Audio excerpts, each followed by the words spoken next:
nayogera ne mami wamwe ne mugamba ngenda ku divorcinga Faizo aganye okukola bintu. Can you believe Faizo wala na mama wange? He has spent 3 months without talking to my mother. What did she do to Faizo? Loving him, nam saying that like that.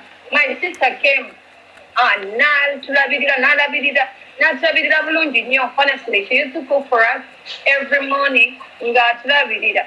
Naye Faizo werale sisa wange agenda n'ava mu nnyumba n'afuluma yadde omugamba nti bye, thank you for everything. Wadde osibula ku sitayira n'atambula n'agenda.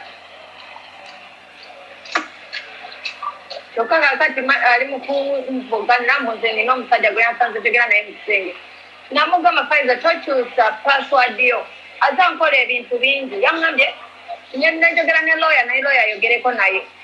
N'agamba oba oyagala okundivorcinga, I will not leave this country. Meaning for him yatuuka. Naye ngekyogedde yandingambye Maggie, you know what, let's sit down and talk. After getting a ticket ngayangamba mukisobola mudivorcingira London.